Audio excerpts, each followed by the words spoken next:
কর্মফল তোমাকে পেতেই হবে, এর থেকে অন্যদিকে তুমি যেতে পারবে না। তুমি যদি অঙ্ক করো পরীক্ষায় পাশ করবে, অঙ্ক না করলে পরীক্ষায় ফেল করবে। কর্মফল। তুমি হাজারো পুজো করে ফেলো, মহাযজ্ঞ করে ফেলো, হবে না। মানে আমি পড়লাম না, মহাযজ্ঞ করলাম, হবে না, তুমি পরীক্ষা পাশ করবে না। শীত পড়ছে না, কেন শীত পড়ছে না? আজকাল ভগবান নেই, আগে খুব শীত পড়তো, এখন শীত। আরে দূষণ হচ্ছে, তুমি দূষণ করেছো, তুমি প্রকৃতিকে নষ্ট করেছো। দেবী হলেন পরমাপ প্রকৃতি। তুমি দেবতাকে, যেমন বলছিলাম, দেবতাকে তুমি যেমন দেবে, দেবতা তোমায় তেমন দেবে। তো এই প্রকৃতি হলো সৃষ্টি রূপে ব্রহ্মরূপে প্রকাশিত। তুমি ওই সমুদ্রের মধ্যে ময়লা ফেললে সমুদ্র আবার সেটা তোমাকেই রিটার্ন করে দেবে, আর কিচ্ছু না। তুমি যদি কার্বন তৈরি করো, কার্বনটাই মেঘের সঙ্গে মিশ্রিত হবে, ওপরে যাবে, আবার তোমাকে বৃষ্টি রূপে তোমাকে ওটাই ফেরত দেবে। তুমি যেমন করবে তেমনই তুমি পাবে, আর কিচ্ছু নয়, কোনো কিছু নয়। প্রকৃতি তুমি বিনাশ করলে তার ফল তোমাকেই পেতে হবে, বা তোমার পরবর্তী জেনারেশন পাবে। আর পরবর্তী জেনারেশন কিন্তু তুমিই। তোমার আত্মার তো জন্ম নেই, তোমার মৃত্যু নেই, তোমাকে আবারই সংসারে আসতে হবে, যদি না তুমি মুক্তি লাভ করো এই সৃষ্টির থেকে। তুমি বাট তোমাকে তো আসতে হবে।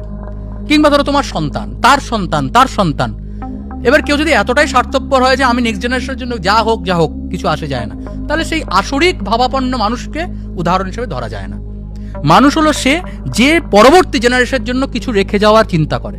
শুধুমাত্র আমিত্বে শেষ হয়ে যায় না, তাই না? মান আর হুশ। আমি যদি ভবিষ্যৎ প্রজন্মের জন্য কিছু রেখেই না গেলাম, যদি কিছু উদাহরণই না রেখে গেলাম, যদি কিছু এমন এক্সাম্পল না তৈরি করলাম, এই যে অমরত্ব, অমর হয়ে যাওয়া। অমর মানে কি? মানে নিজেকে অমর করে ফেলা, মানে আমি দেহগতভাবে বেঁচে থাকবো না।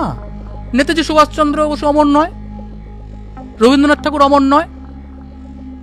আবার এমন একটা চরিত্র যার এক্সিস্ট নেন, যেমন শার্লক হোমস, সে কি অমর নয়? একদমই তাই। অর্থাৎ চেতনায় অমর। একদম।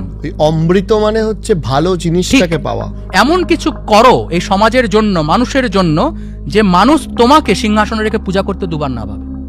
শ্রীরামকৃষ্ণদেব, লোকনাথ বাবা, তাকে তো সিংহাসনে বসিয়ে পূজা করছি আমরা, করছি। আমি কি একবারও ভাবছি যে ঠাকুরের পাশে বসাবো? তাহলে সে তো একটা সাধারণ মানুষ না। কর্মই তোমাকে দেবতা করে। চিদানন্দ স্বরূপ শিবোহম, তুমিই শিব। তুমি যদি সেই কর্ম করো, তুমি স্বয়ং শিবরূপে প্রকাশিত হবে। সাধারণ মানুষ তোমাকেই শিবরূপে পূজা করবে। এই জন্য দেখো, গুরু ব্রহ্মা, গুরু বিষ্ণু, গুরুদেব মহেশ্বর, গুরুই ব্রহ্মা, গুরুই বিষ্ণু, গুরু মহেশ ব্যতীত অন্য কেউ নয়।